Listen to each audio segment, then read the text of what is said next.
Hello, and welcome to another episode of the It's the Pictures podcast. This is episode number 209, and I am your host, Evan Crean. I am joined, as always, by my co-host, Max Scoville. Hey, Max. How you doing? I'm doing good. How about yourself? I can't believe we're here talking like a few days after the biggest deal, maybe in Hollywood history, and Yeah, I could just like totally uprise the entire thing.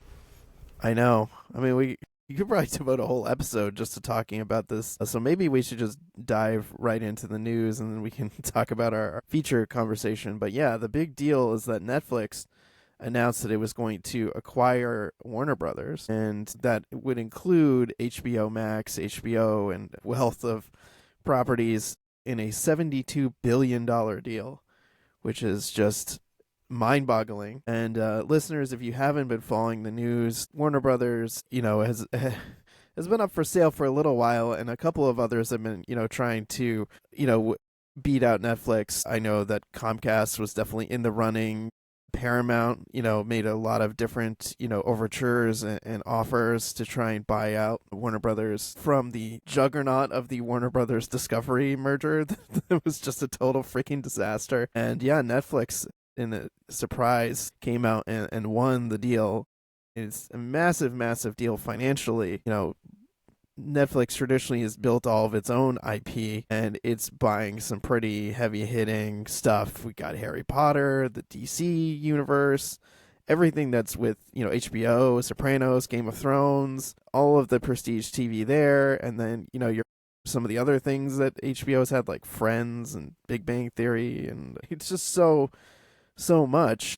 And this is just such a massive deal that is stunned a lot of people. And I mean, I guess we'll see if it can move forward. I know some people are concerned this is creating a monopoly, so I think regulators are going to look at this pretty heavily. I don't know if it's actually going to stop it or not. From what I understand, there's also a pretty hefty kill fee that Netflix has if this deal doesn't go through. But yeah, this is stunning news. Max, I saw you post about this on Instagram, but if people missed your post, what do you think about this news? I mean, like you said, where do you even begin? I mean, like the monopoly part of it. I mean, I don't usually care about what the president has to say, but I guess he met with Netflix CEO Ted Sarandos about the deal, and whether or not it actually goes through, talking to the president, try to sweeten the deal, all these capitalist pigs. We'll see about that, but yeah, I mean, the deal's not through. I was joking, and I have a lot of things to say about this, but I was joking. It's like Netflix has never actually won Best Picture with one of its movies. It's won Best Animated Feature, sure, with Del Toro's Pinocchio and maybe some other films. But if one Battle After Another or Sinners wins Best Picture this year, it's like, oh, they've almost bought their first Best Picture winner. Not to mention all the Best Picture winners in the past for Warner Brothers. Right. Yeah, they'd be getting all those too. But yeah, there was some extra questions that, I had that might not be at the top of everybody's list. Certainly Warner Brothers is a company that, loves these big theatrical engagements. You had that big rollout for Barbie, and then you had this year alone with Sinners and One Battle After Another, 70 millimeter and all these different variations that you could go see if you were interested. And I don't know if Netflix is going to be interested in that or how committed to the theatrical engagement they will be. I think they've already released a statement that they'd push for shorter windows for theatrical films, and they'd have that power with Warner Brothers library at their side. Right, yeah. The listeners, if you're not aware, that's currently a 45-day window that things are supposed to play in the theaters before they get released to rent, stream, what have you. And yeah, Netflix is saying, we're probably not going to do it. And I don't think they said immediately, but I think they said in by 2029, we're definitely going to chop this thing down substantially. And like Max said, they'll definitely have the power to do it. I think this whole deal is a little bit scary for a lot of reasons, and you touched on it before about creating a monopoly, that Netflix would have sweeping power to make lots of changes to the industry. And I think I wouldn't say people would be powerless to stop it, but it would be very difficult to make a dent Right. I with mean, the IP that they've acquired, or they will be acquiring, and will have control over. well, they said just streaming alone with Netflix is number one, and maybe HBO Max or whatever it is these days is number three. And so with their combined power, they'd be number one. And, you know, and then number two is like Amazon, and that's only because it's built into Amazon Prime. It's like how many people go on Amazon and watch movies all the time? Right. Yeah. Yeah, I do sometimes. Admittedly, I do a lot less now that they've forced commercials onto you, unless you pay extra. That definitely has discouraged me from watching stuff on Amazon that I might have watched before. Right, the biggest players left would be what? Amazon, MGM, and Disney, because yeah, there's no way. I mean, I guess Paramount made that giant deal, so maybe they'd still be around. But yeah, Paramount, Peacock, they're small potatoes compared to Netflix though, mm-hmm. and the Hulu Disney complex. Yeah, I mean, and I think you also. Let's not forget, Evan, that the amount of money that they're paying is like fantasy money. It doesn't actually exist. It's just like, yeah, we promised you this money sometime based on our market evaluation. Yeah, that's definitely true. But I think you raised a good point in your post on Instagram about physical media. Like, that's a big question mark. If Netflix is assuming control of this Warner Brothers catalog, that is a massive, massive catalog of films. And like, are they just never going to do physical releases of any of their films anymore? They're certainly probably not going to care as much about it or prioritize it. So like, what's going to happen to like this huge library? Like, Netflix is going to, get a hold onto it with its death grip and probably like never let us buy physical releases anymore of any of the stuff, which is so sad. Right, and I think I saw another press release which was kind of like morbid, and they were like, Netflix was touting all the great brands that they'd have, and like they mentioned Casablanca as a brand next to like Big Bang Theory. Yeah, I've noticed that in a lot of the articles that they mentioned Casablanca. Not that that's at the top of my list to be watching, but yeah, it's scary to think that they could just lock all these films away. You know how Disney's always had their vault that they like to throw things into.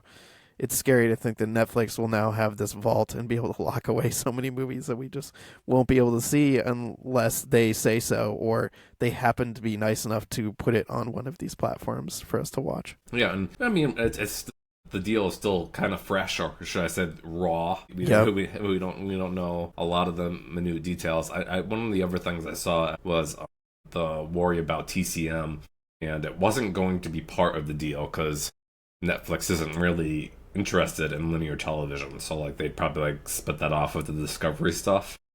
Mm-hmm. And people are like, oh great, TCM could still live, but TCM really lives because it's able to license a lot of Warner Brothers stuff like free of charge. Once TCM has to like license all their content, it's not going to work. Right.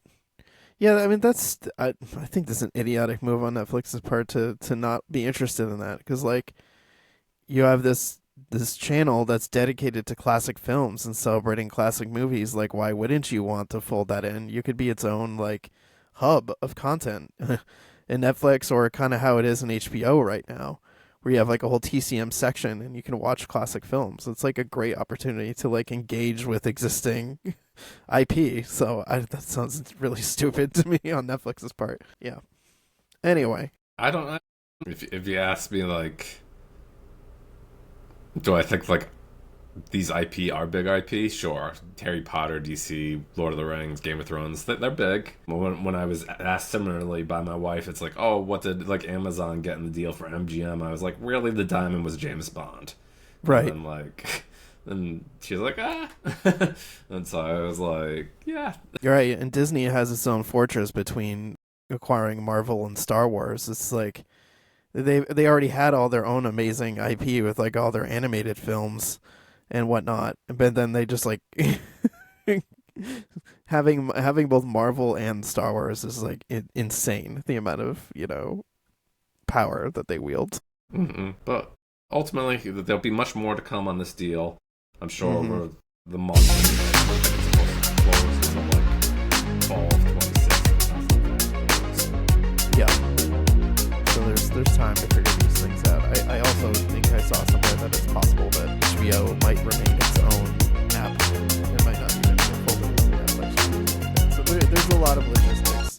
that I'm sure we'll find out about, or we'll maybe find new things to worry about that we haven't already considered with the commingling of these properties. Well, Evan, I found it funny before we started recording. I saw like James Gunn was posting. James Gunn being the head of the DC universe these days, he was posting a party like photo and stuff because they're gonna release the teaser trailer for Supergirl tomorrow. Mm-hmm. And I'm like, I guess it's business as usual, even though his company's about to be sold. Yep, the wheels just got to keep turning there, I guess. I don't think he doesn't have time to bleed. Any other final thoughts, or should we move on to the other? Let's move on. We have a lot to cover today. Yeah, sounds good. Okay. So the other big piece of news is that the original Star Wars film is going to be re-released in theaters in 2027. It's a newly restored version of the original theatrical cut.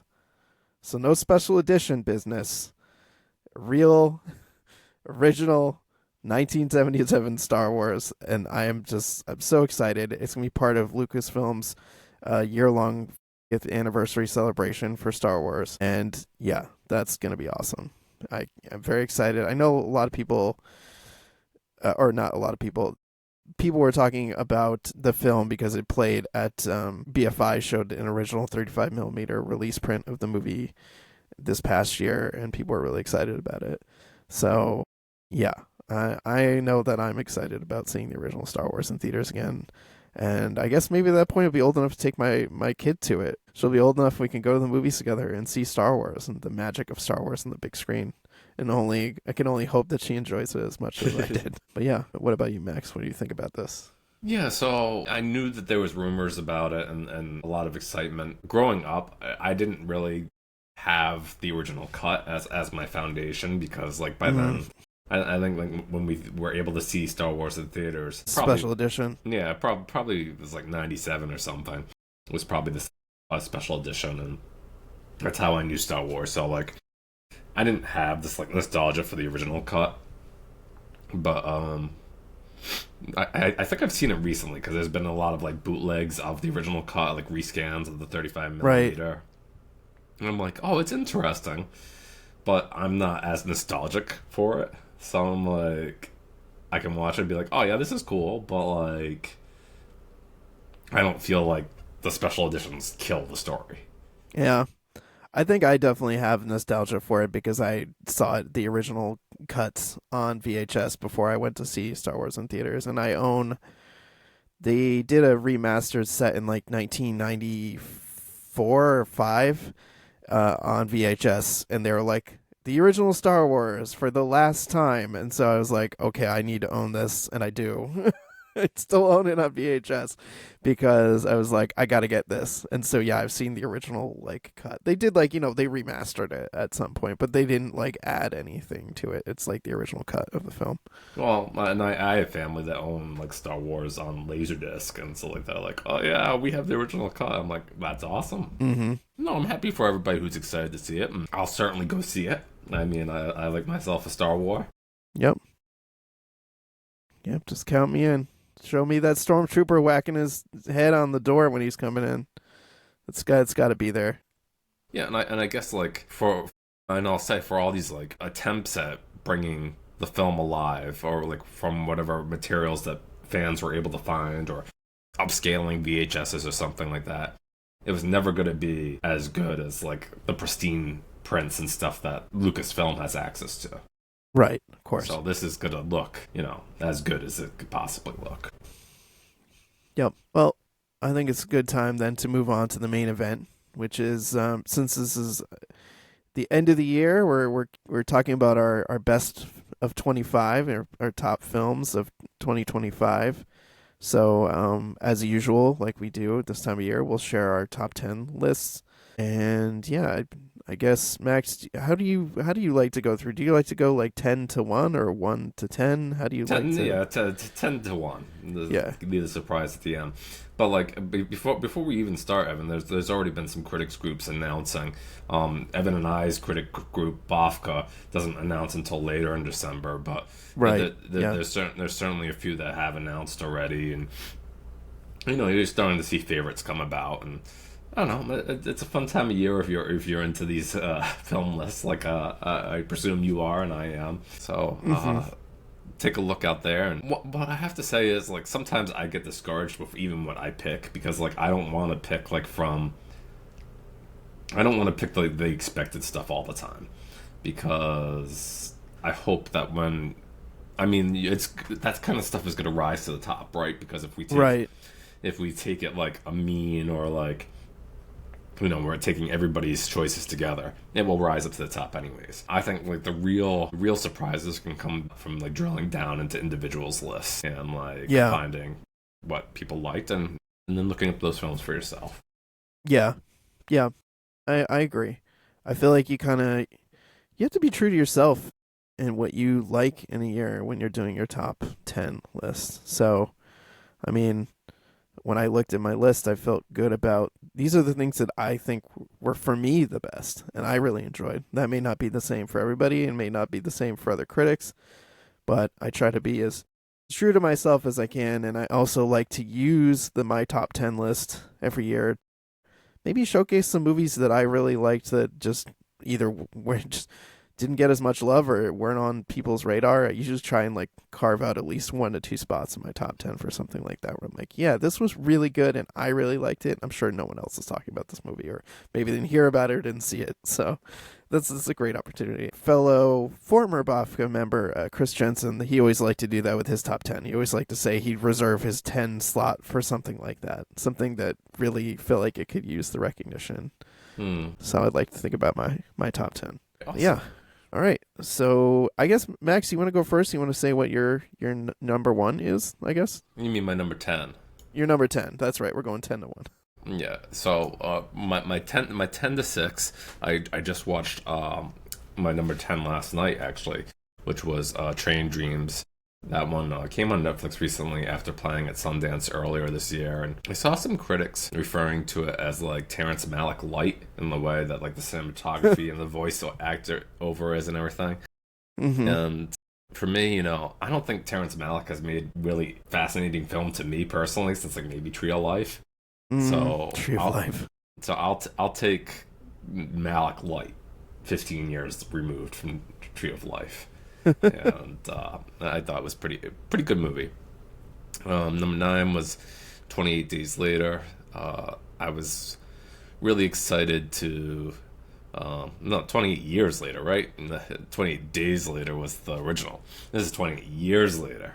28 years later. Yeah, I don't know. I kind of had high hopes for it, but then like Mm-hmm. I was really pleasantly surprised from it, and like it had a lot of emotion that I wasn't expecting for it to have. Mm-hmm.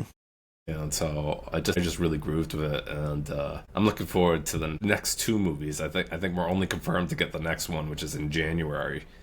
Is that the Bone Temple one? Yeah, Yeah. Okay. With Ray Fiennes. Could we get more Ray Fiennes? Like, okay. Spoiler. I guess he survives 28 years later. and then yeah, so I really enjoyed that. I enjoyed Hamnet, which is the Jesse Buckley, Paul Mescal feature directed by Chloe Zhao. I always like Chloe Mm-hmm. Zhao's movies, so I was gonna be pretty much in the bag for this one. Mm-hmm. It's definitely a weepy though, so I'll bring you Yeah. tissues. Yeah, it's about the mourning the death of a child, right? So it's not easy stuff for some people. 7 was Sinners. It was great to see Ryan Coogler kind of stretch his wings again and being away from a franchise film like Black Panther or Creed. As much as I like those movies, and do Mm-hmm. something original, and he just shows what a tremendous talent he is, and everyone included is just fantastic in it. Yeah, I agree. Sinners made my list as well, higher on the list, but yeah, really terrific film. Like, really enjoyed seeing Ryan Coogler, step out of some of the IP, the established franchises, and to do something that was, felt like it was completely his, and terrific cast. I think, excellent cinematography, score, great use of space. It was I had a blast with Sinners. I really, really liked it. 6 was the Jafar Panani feature. It was just an accident, which is like many of his films, it just like starts off with something so like innocent, And it just turns into this wild story where there's these group of people who believe that they've found the person who's tortured them earlier in their lives. And then they can't confirm whether or not it is or not, but they're so sure. And it's just like, I don't know, it's like a comedy of errors in one way. Yeah, it's a very dark comedy, and it is weirdly funny in places, but it is a very dark comedy and very interesting commentary on like trauma, abuse, like revenge. Is revenge like ultimately satisfying? There's a lot of really great questions that the film explores in a really engaging way. In some ways, it almost kind of reminded me of Anora, except like instead of like looking for somebody that's like they already have this person, and they're like, what do we do about this? And a lot of the dark comedy comes from that. And there's this other really amazing film called My Father the Devil, which is a similar premise where it's like this woman sees this guy who's a priest who she's pretty sure was like made her a child soldier in Africa and like abused her in a similar situation. Like, what is she going to do about it? So yeah, that's yeah, good movie. What was your 10 through 6? Okay, so my 10 through 6, my number 10 was Drop, which was just a really fun thriller. Did you see Drop, Max? No, but I heard some people talking about like it was kind of like you had to leave your like disbelief at the door because like there's some of it that was like kind of wild, but I'm glad to hear you had fun with it. Yeah, it's totally wild. This woman goes on a date, like first date in a long time. She's a widow, and she's meeting this guy, and then she starts getting all these threatening messages on her phone that she's like, they want her to like kill her date and do all this other really terrible things. And they're like, we're gonna get your son if you don't do it. It's very intense, and I think really well done. I was a big fan of Drop. Good use of space in this like high rise restaurant where a majority of it takes place, and yeah, it was a lot of fun. So that was my number 10. My number 9 was a film called Lurker, which it's an exploration of like fame and like artistry and things like that. It's about this like guy who falls in with this like up and coming musician and becomes part of his entourage, and then becomes like unhealthily obsessed with him, with being close to fame, and it goes to some like really dark places. And yeah, it's like very unsettling. It's a very interesting portrait of like obsession, fame, and the like. So yeah, I liked Lurker quite a bit. Number 8 on my list was a comedy, Bad Shabbos, which is really funny. It's one of those movies that it's one of those like little indies that could this year, had a very small budget and has made a lot of money comparatively for like what it costs. Like it's done like really well at the box office.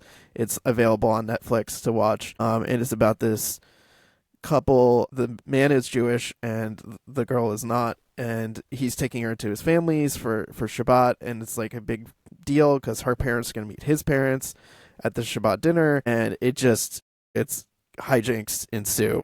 And it's got a really good cast too. This is on Netflix now that I need to make some time and watch it because like yeah, you absolutely should, Max. I think you will find it. Premise, so. Yeah, I think you'll find it quite funny. I won't spoil anything, but to say that something really terrible happens when everyone is about to arrive and everyone is like sneaking. It's one of those movies where like everybody's sneaking around. It kind of a little bit and reminds me a little bit of like the Birdcage when they're doing all of the like trying to cover this and do that. And David Paymer plays the father, and Keira Sedgwick plays the mother, and they're excellent. And Method Man plays the doorman in the building, and he's like really involved with it, and he's very funny. So yeah, you should check out Bad Shabbos. And then let's see, number 7 was A Little Prayer, which Max, you and I are talking about this a little bit off mic. This was a really well acted film, and one of 2 movies on my list with David Strathairn, who is one of my favorite character actors. It's a really like it's like a family drama kind of movie. It's like there's this woman, her father-in-law is David Strathairn, and her husband is like cheating on her, and like the dad, the father-in-law knows, and he's like trying to slap some sense into his son, and it's about the relationship and like the really strong bond that this woman has with her in-laws. And it's just a really well acted movie and really tender moving kind of drama. I don't know if you have anything else to add on it, Max. Yeah, I think like I read somewhere that the director was really influenced by Yasuhiro Ozu's films. He's a Japanese director, I guess of the 50s and 60s. And specifically his films like Tokyo Story and Late Spring. And I can definitely see that in his work, or at least in this film, where like this father very much feels like he loves his daughter-in-law, and like she's like the ideal daughter-in-law to him, and he really feels guilty and has to examine where his allegiances lie, because like, you know, he really feels for her. Yeah, absolutely. And also he kind of has to re-examine himself as a father too. And I think there's a really great supporting turn by Celia Weston, who plays his wife in the film. And it's a very layered performance, and there's some really interesting scenes where he's like has to like really do some soul searching about areas where he screwed up as a father, and not necessarily like my kid's just an idiot kind of a situation. Well, he also has a daughter too that's in a very bad relationship, so Right. Yeah. She's a hot mess. And that's also like part of the plot too, is that she like comes in, you know, like a whirling dervish, causing just a tornado of chaos, and then is like, okay, I'm going back to my abusive like husband or whatever, and they're like, ugh. So yeah, Little Prayer is good. And then let's see. Number 6 was Weapons, which is, I know, one of the movies a lot of people talked about this year in terms of horror. It's got Julia Garner, Josh Brolin. I forget who else is in it. Yeah, it's some pretty Benedict Wong and some other folks, and like really unsettling turn by Amy Madigan. But yeah, it's a horror film, and the whole premise is that like one night all the kids from this class disappeared except one kid. And so they're like, what the heck happened to all these kids? Where'd they go? And it's like them like blaming the teacher. Like clearly the teacher something must be going on. But there's definitely something a lot more sinister that's contributed to this. And it's telling the story from different perspectives. And I found it just very creepy, very well done. I really enjoyed the narrative style, seeing the story from different characters' perspectives and kind of bringing it all together. And Weapons was really good. yeah, I think this was directed by like Zach Krager, who directed, what is it, like not Barbarian? Berserk? Yeah, Barbarian. Which, Yeah. like I thought that's like a genius half of a movie, because like the first half of that movie terrified me, but the second half, once they revealed the creature, I felt a little less inclined to love it. But Weapons feels like an allegory on like school shootings and like that survivor symptoms of like what would happen afterwards. Yeah. Yeah, for sure. It definitely is interrogating that. It's interrogating the like whole, you know, a small town loses its mind and everyone's turning on each other and everyone's blaming, you know, the teacher for like, it's just like, oh my God, really? Like, of course they got to point the finger at somebody. Like, I just feel so bad for Julia Garner's character throughout the film. She's really getting it. And I like the movie too, but I remember like one of the reservations some people had for it was like some of it felt like Paul Thomas Anderson's Magnolia, with like different perspectives of like telling the same story. I don't know. I think it works fine. I don't think it's tired, because like I guess some people would complain like, oh, we've already seen this. Why do we need to see it from a different angle? But I think it's justified. Yeah, I think it's justified too. Like, you can have different people's perspectives in the situation. I think there's a lot of value in showing them how different people respond to crises and stress and the trauma of this type of event, and how it's like spread across the community, and the ripple effects that it has to literally, you know, all parts of the town. But yeah, all right, let's jump into your top 5, Max. I guess we'll alternate back and forth. My number 5 was Neon's release of Sentimental Value. This was the runner-up at the Venice Film Festival. It was just an accident being the winner. I was really excited for Sentimental Value because like I loved The Worst Person in the World, Joachim Trier's last movie. But I probably like that one still a little bit more than Sentimental Value. I still really like this one. It starts off like this really interesting prologue where they tell the story of a house and how the house lived, and you quickly understand why that's so important, because Elder Skarsgård plays Stellan Skarsgård. Yeah, Stellan. Yeah.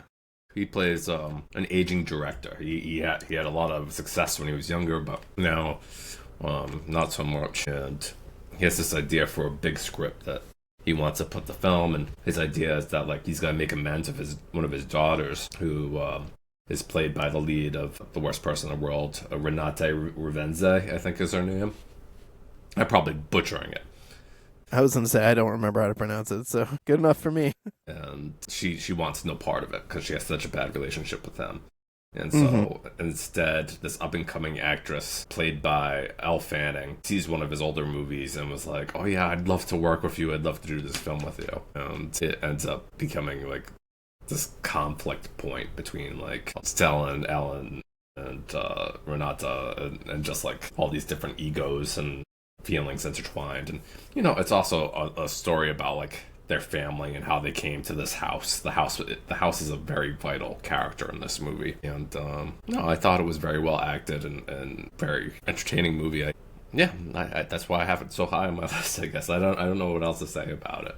But then that I enjoyed the acting and it met my expectations. Nice. Met my expectations. That would be a good report card. Yeah. Cool. All right, so since we're alternating, then my number 5 is a film called To Kill a Wolf, which I think I've mentioned on the show before, but it's a film that's kind of a modern take on the Red Riding Hood story, and I think it's just really, really well done.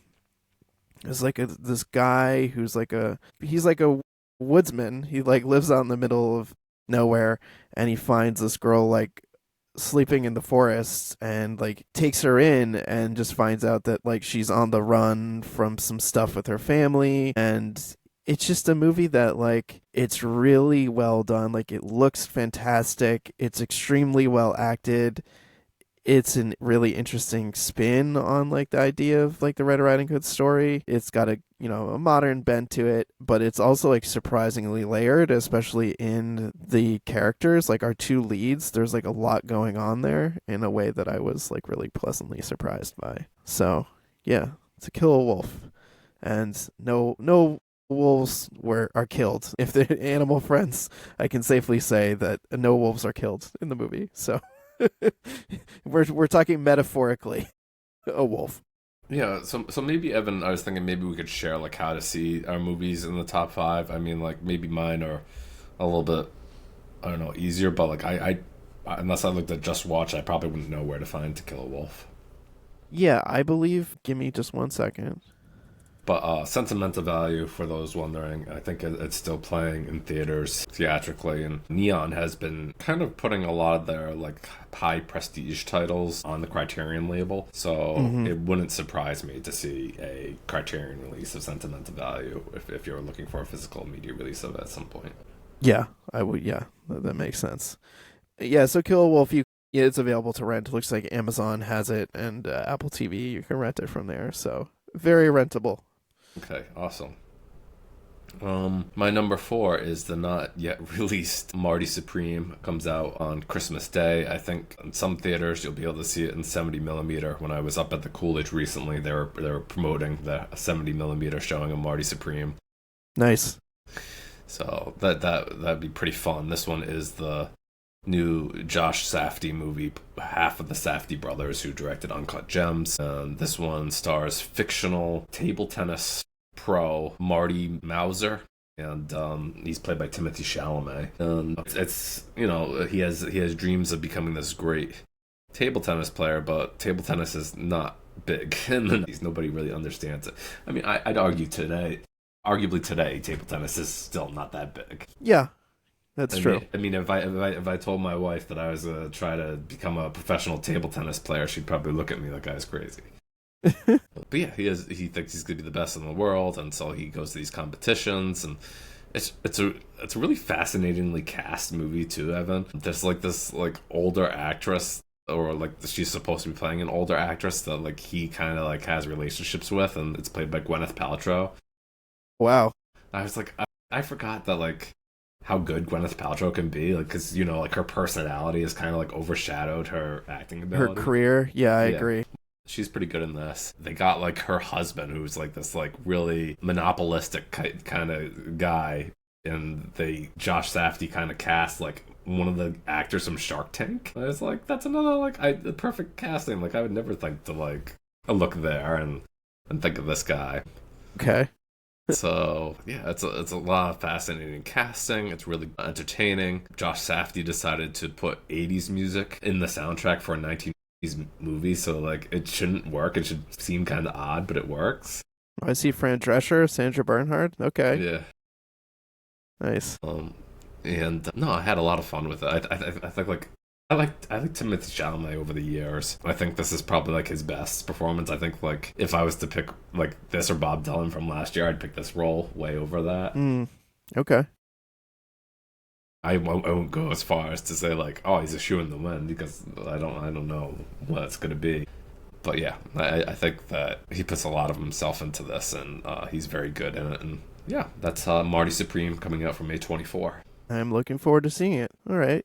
So then we're on to my number 4, which is a film I think a lot of people have been sleeping on called The Luckiest Man in America. And it stars Paul Walter Hauser, and it's based on a true story, I believe. A guy who he's an unemployed ice cream truck driver, and he goes to appear on the game show Press Your Luck. And while he's on the air and he's racking up tons of money, they realize in the back room that he has figured out the pattern to the game show.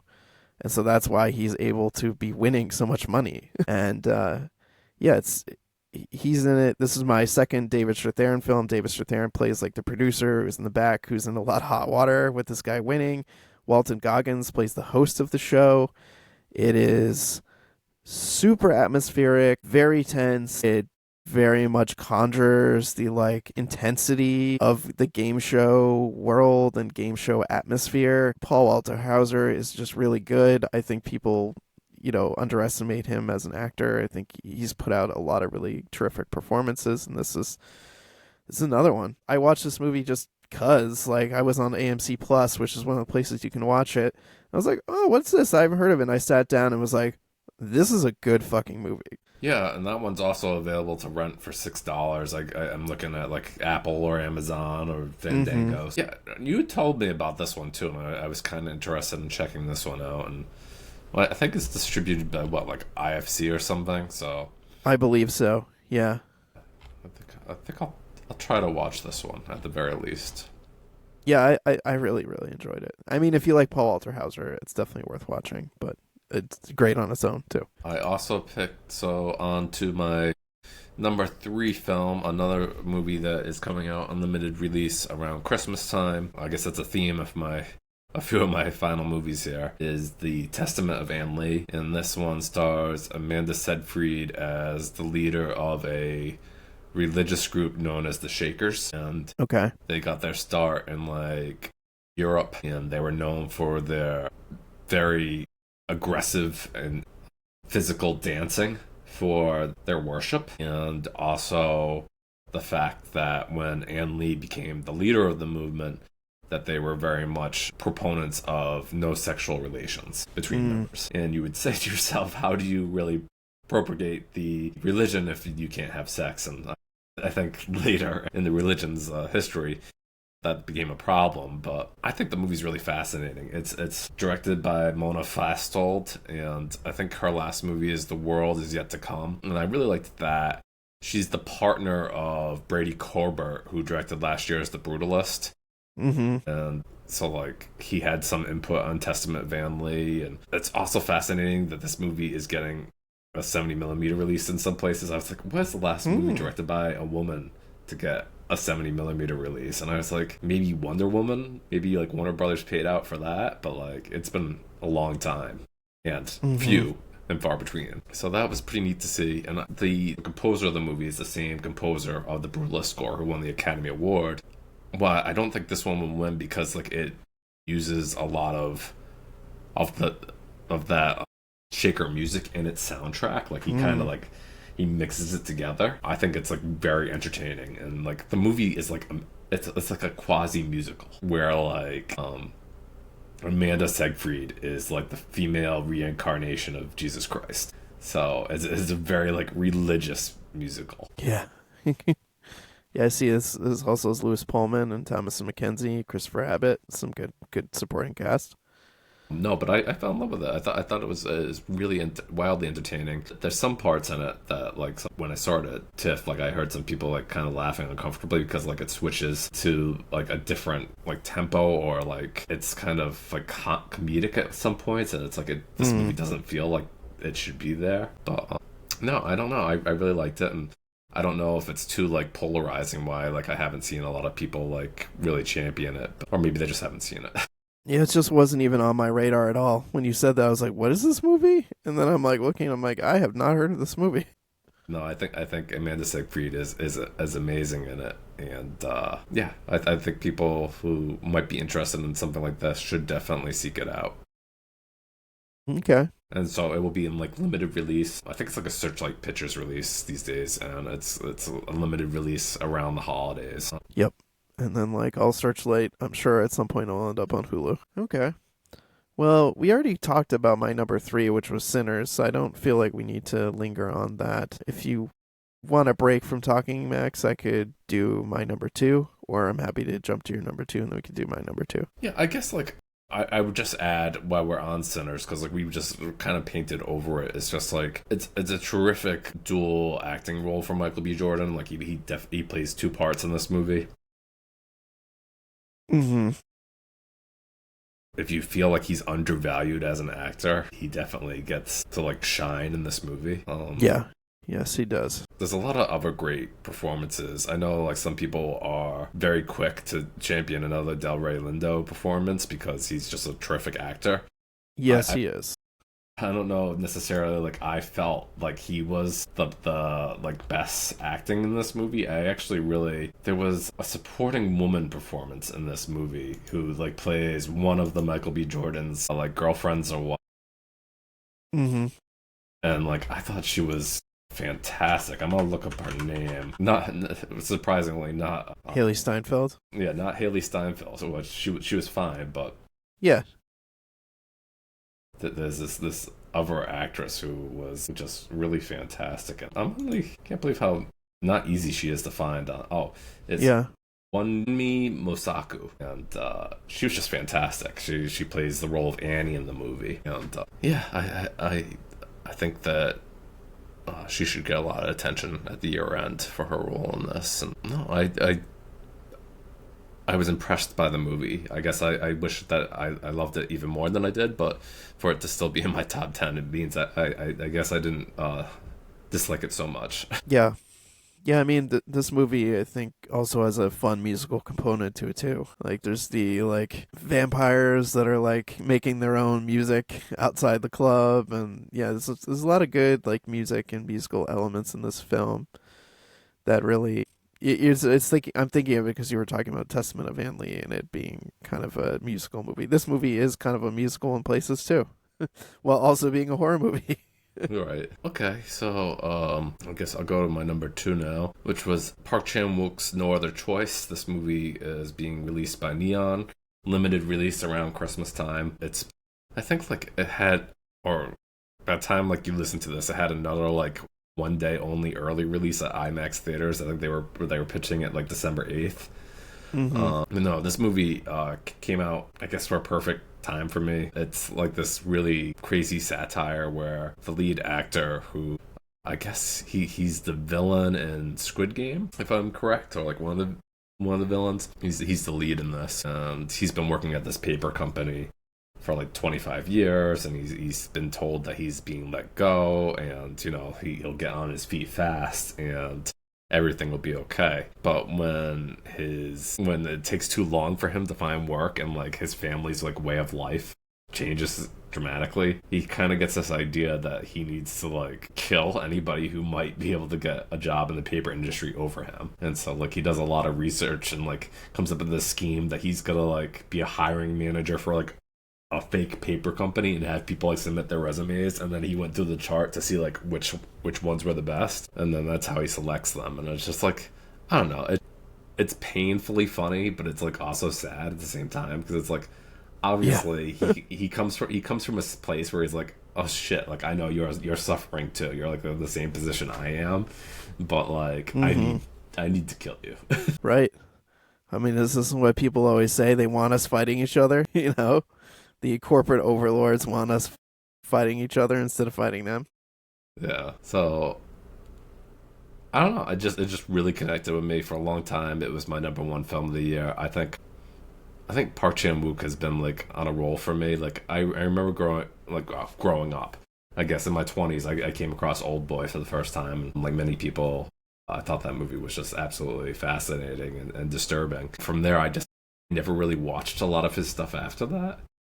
Mm-hmm. It wasn't until like someone like The Handmaiden came out that I really came back interested in his works, and then like since then I've been like, yeah, every time he has a new movie come out, I'm like, I have to see that. So I'm actually surprised that this.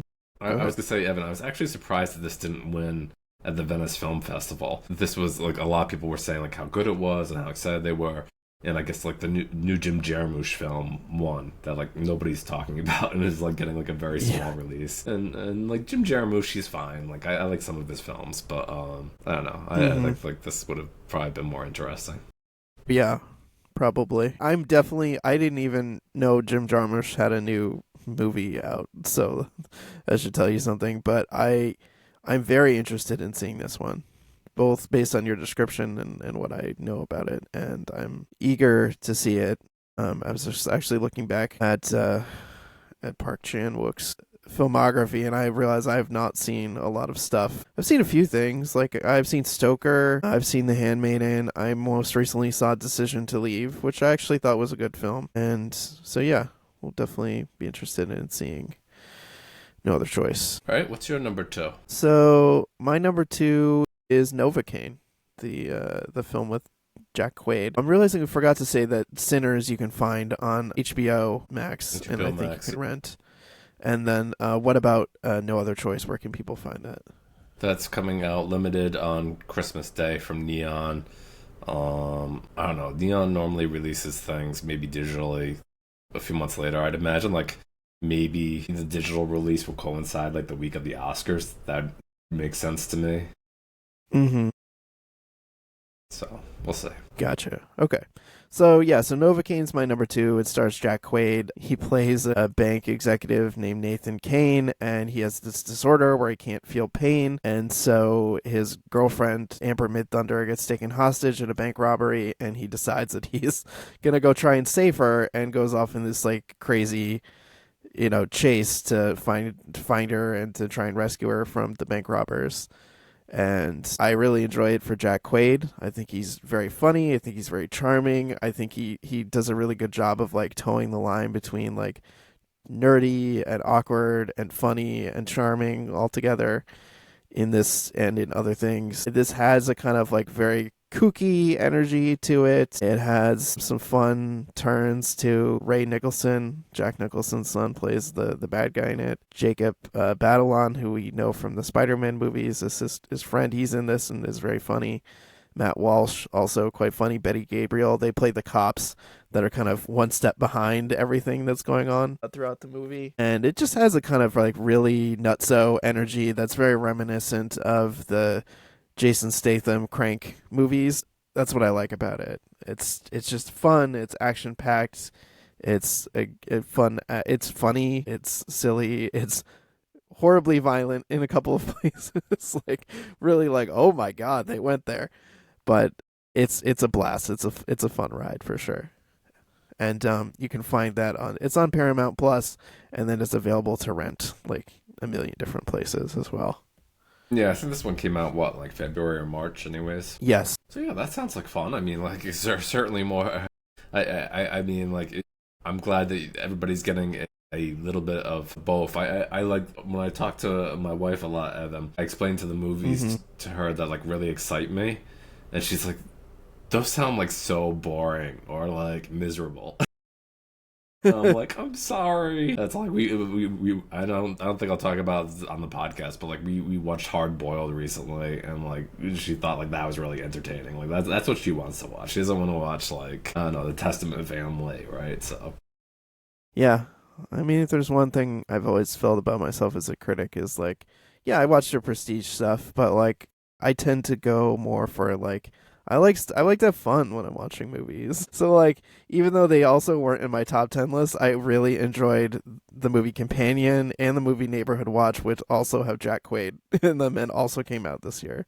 You know, like I watch a lot of horror, I watch a lot of action, and I like to bring those into my So my number one, talked about earlier, I guess shouldn't be too much of a surprise. It's One Battle After Another, and this is the Paul Thomas Anderson mm-hmm. movie. Like I kind of waffled whether or not it'd be like my number one or number two, and I'm still kind of waffling because I'm like, how many number one votes does One Battle After Another need? I thought the movie's terrific. I think it's a new American classic. Leonardo DiCaprio plays a father who is on the run after being part of a, I guess, like for all intents and purposes, a terrorist group. If you want to look at from their point of view, it's probably insurrectionists. Yeah, freedom fighters, yeah, you know, the typical. Yeah, they're called the French 75. They're, you know, blowing shit up. They're raiding, you know, like ICE detention camp kind of places and freeing people and really like causing a stir. Right, and so like so his he's kind of living low, years removed from his heyday with his daughter, and all of a sudden they come in contact with a guy who they were acquainted with some 16 years earlier, was at one of the detention centers, and he's played by Sean Penn, and he has a personal grudge to kind of suss out, and so that he can join a white nationalist group. Yeah. What are they called? Like Christmas Adventurers Club. Yes, and they're like, Hail Santa or something. Yeah, Hail Saint Nick. yeah, yeah. I was like, I guess this is what Paul Thomas Anderson can do with a budget, because he's not the type of director, if you look at his filmography, that has worked with a big budget famously, and like why his movies are highly acclaimed, like the aforementioned Magnolia or like Boogie Nights or There Will Be Blood. They've never been like big box office successes.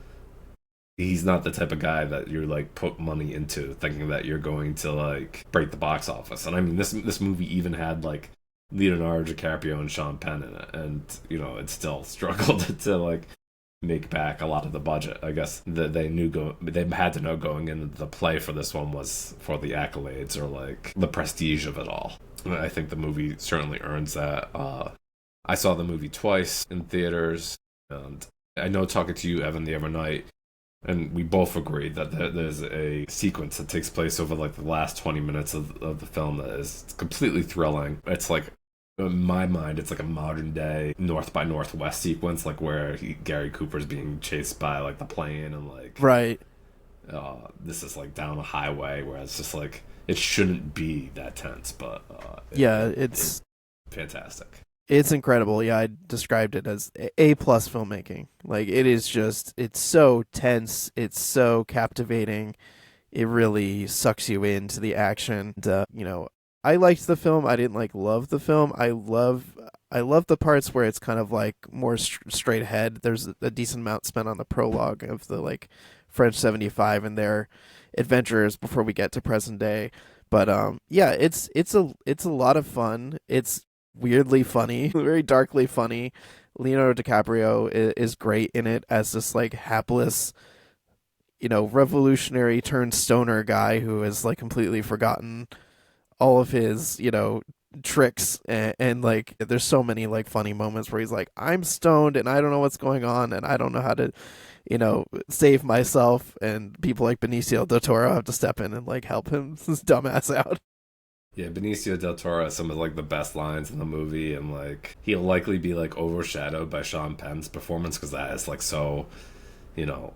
It's so on the nose though. You know what I mean? Like he's Sean Penn, we know in real life, is unhinged and his character's unhinged. It's like, okay, this just feels on the nose. But Benicio del Toro brings so much like gravitas to his character and humor, and just like I love the fact that he's the sensei at like the daughter's like karate studio, and like Leonardo DiCaprio's character is like calling him sensei, even though he's not his sensei. And that's just like a whole funny thing. No, but there's certainly a reason why, in my opinion, it's winning all these accolades. I think like of all the groups that have announced thus far, they've gone in the direction of one battle after another. You know, in my opinion, I think it's going to be like similar to the year the Oppenheimer kind of down. We'll ultimately see what ends up happening. Evan, can you share what your number one is? Sure, yeah. So my number one is a film called Night Call, and it's a Belgian film that I really really enjoyed, and I saw it like very early in the year, so it definitely stuck with me. But yeah, it's about this guy who's a locksmith. He's a student. He's a locksmith. He gets called to this apartment under very like fishy circumstances. This woman's like, "I'm locked out. Can you let me in?" And he does, but she's like, "Okay, let me go get some money and I'll pay you. I'll be right back." And she's gone, and he's there in the apartment waiting for her. And you come to find out it's an apartment owned by a white supremacist, and he is black. And he's like, "Oh shit, what do I do?"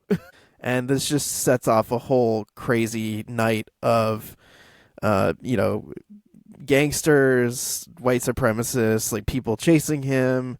He's trying to chase down this girl because you find out that she's stolen money from this apartment. And so yeah, it's one of those like insane one crazy night kind of movies. It's very action packed, it's very suspenseful. The lead performance is excellent. The character is really interesting. Like he's very resourceful, very smart. Like you get to see him really, you know, take care of himself in situations and think on his feet in very fun and exciting ways. So yeah, this is my favorite movie from this year. It really stuck with me because it's so much fun and so good and such a great premise. Yeah, I think I was looking this one up, and it's available to rent most places, $5-6. So check that out.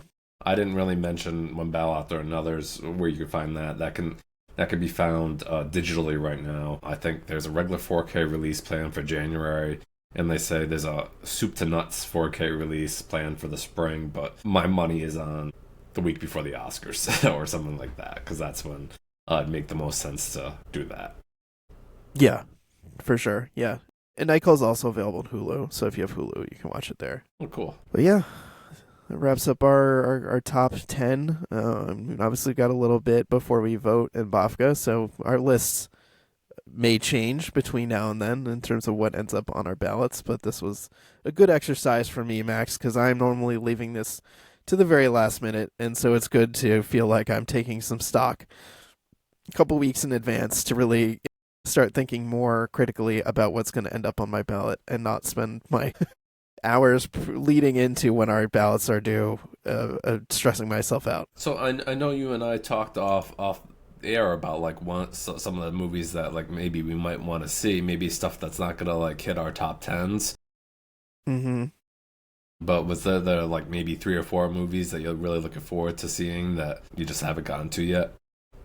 I mean, Jay Kelly is definitely on that list because we talked about off mic. I like when Adam Sandler takes a serious turn, so I'm looking forward to seeing that. I'm looking forward to seeing Rental Family with Brendan Fraser.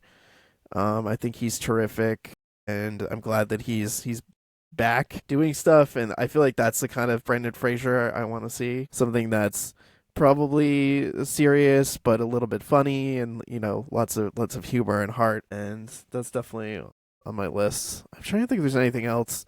I'm sure there's other movies that I'll be watching between now and voting, and I'm just totally blanking on what some of the others are.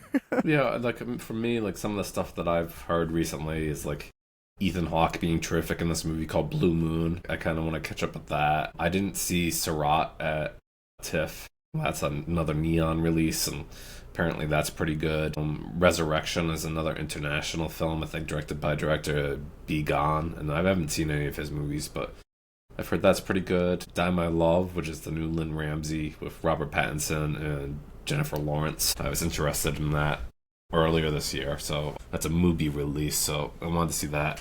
And then I've been hearing a lot about this movie called The Plague, which is like an IFC Films release I'd like to see.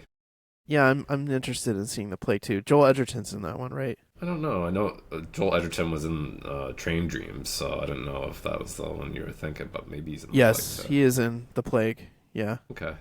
And then like I have a list, Evan, of documentaries that I have to see that's like 8 films long. So Oh boy, yeah. Documentary is often a weak point on my ballot. I should take stock of what I've seen this year. Sometimes it's like, oh yeah, I guess I gotta watch some more documentaries or animated films. Is like usually I'm like, crap, I haven't seen enough animated movies this year.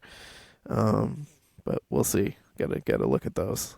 do you wanna send this over to station identification? Yeah, sure. Yeah, you've been listening to the It's the Pictures podcast, and obviously you can hear us anywhere you get podcasts. But yeah, you can find us on social media. We're on Instagram, we're on Threads and Blue Sky, so you can hit us up there and chat with us. We also have an email. It's thepictures@gmail.com. If you want to reach out to us, ask us questions, talk with us about movies, we'd love to hear from you.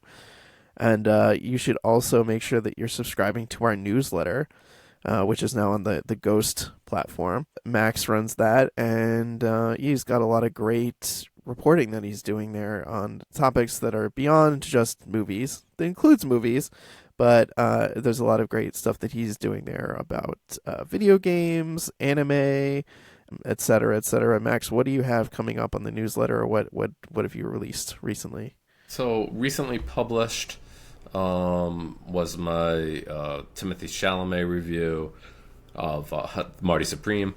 I also talked about Wong Kar-wai's TV series Blossom Shanghai is now available on the Criterion channel, and did a little preview of that. His first work since I think 2010's Grandmaster, so it's been some time since we've got to see some Wong Kar-wai footage. Mm-hmm.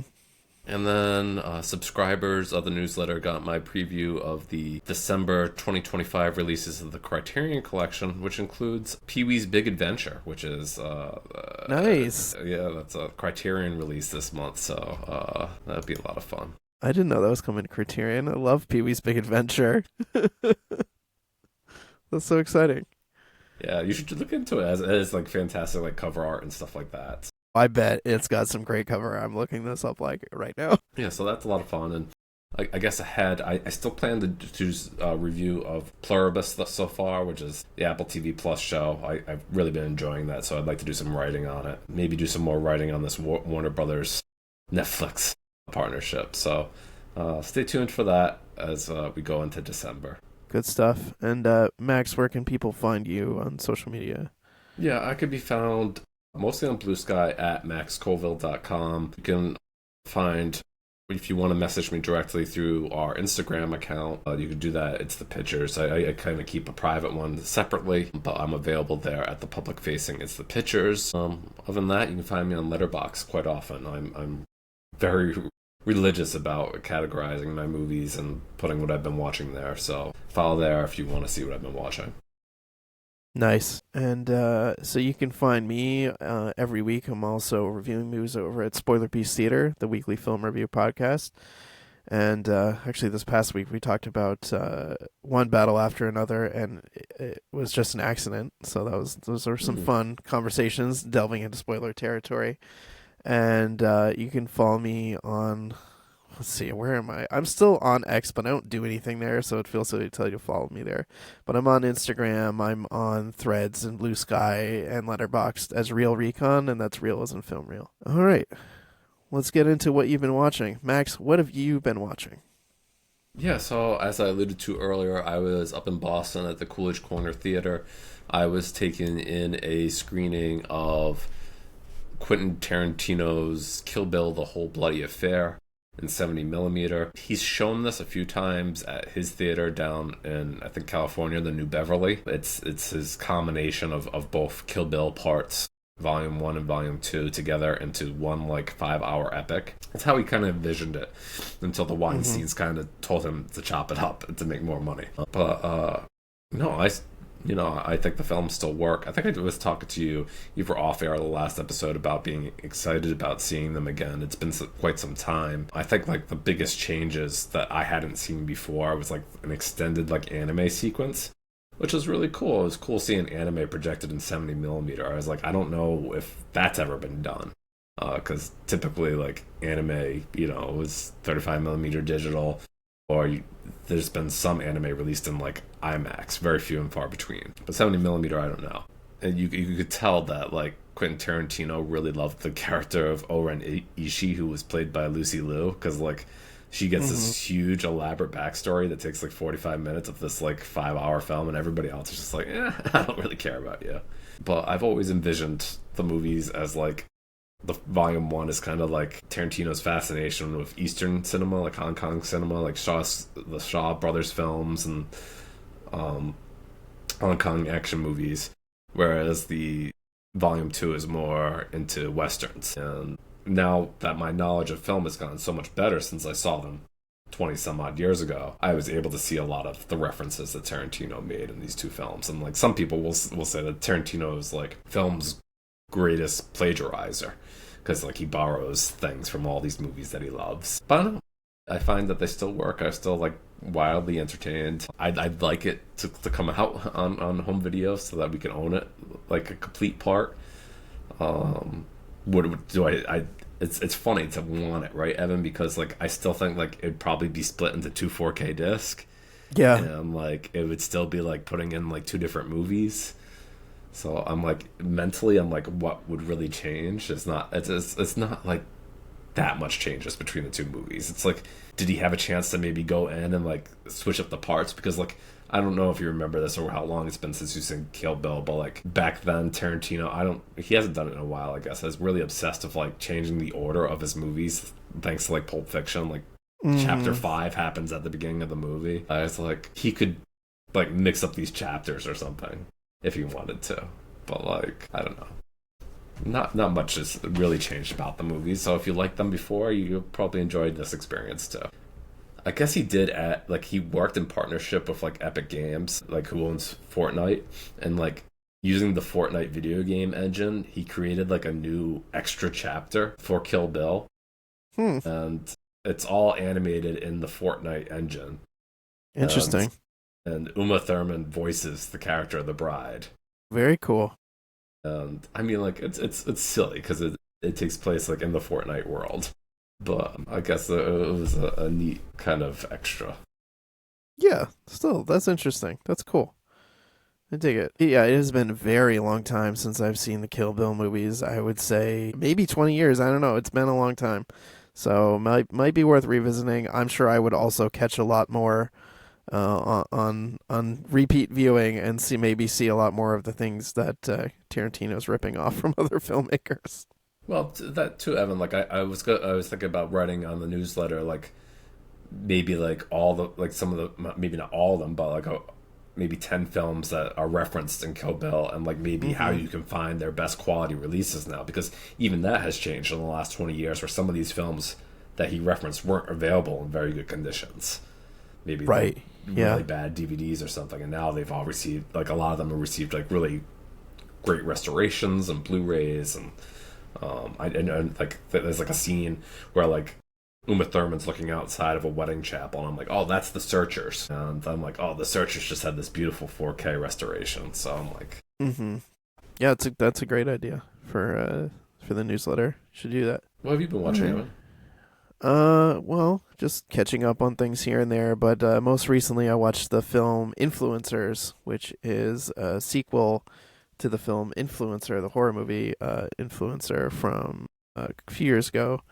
It was from 2022. This is a continuation of it. It follows the woman who is actually the villain of the first film and what she's up to. And yeah, I mean, there's probably not a lot I can say about the plot, really, without getting into spoiler territory. The first one is a really poignant commentary on like influencer culture and social media and people who are influencers and kind of like their mentality and whatnot. This one feels more of like fun and more like horror movie kind of back and forth cat and mouse kind of game. I think it has less to say about influencers, but it's still like really really fun. It's really entertaining. And so I feel like if you saw Influencer and you liked it, you will like Influencers. It's the same writer director Curtis David Harder, and you know involved, and yeah, new setting, more fun in the same world, maybe less to say in terms of social commentary, but quite a bit of fun using like technology and influencers and manipulating people. The villain is very conniving in a good way and a lot of fun. Was this streaming somewhere? Or? I watched it as part of the package that IFC sent us for screeners, but this will be coming out in theaters actually this upcoming week when the show drops. It releases December 12th. It's a Shudder original. I think it will be in theaters and will probably be coming to Shudder. I don't know. Sometimes Yeah. they do these things at the same time. Sometimes they do like a staggered release, but yeah, you'll either be able to check it out in theaters and or you can watch it when it comes to Shudder. All right, awesome. And yeah, that wraps up our episode on the best of 2025. So I guess, Max, this is our last episode of the year, right? So Yeah, I mean, like, I don't know if, like, I'll be into doing, like, some extra, like, quick short just to have people have some stuff because it's a big, long month layoff to not release content. But, yeah, for the most part, we're going to wind down here. It's the pictures for the holiday season with Hanukkah and Christmas coming up. So take in. Hopefully, you'll find some movies that we talked about during this episode that you can catch up with over the holidays and mm-hmm. share with your family and friends. I don't know. Maybe I'll do like a physical media, like my top 10 physical media releases. Something goofy like that. Because like, yeah, I'm still big into the physical media realm. That there were some great releases this year from a lot of the companies, and maybe in a year or two we won't have physical media anymore. So That makes me cry. The thought of that. But yeah, it's I'll just say it's been a fun year, and we've talked a lot about a lot of great topics. We've had a lot of really fun guests. So I just wanted to take stock and say thank you, listeners, for going on this journey this year with us, and looking forward to sharing more with you in 2026. So if you don't hear from me, and it sounds like you might hear from Max, happy holidays and happy new year and all that good stuff. all right, well, same to you, Evan. Take care, everybody. Bye.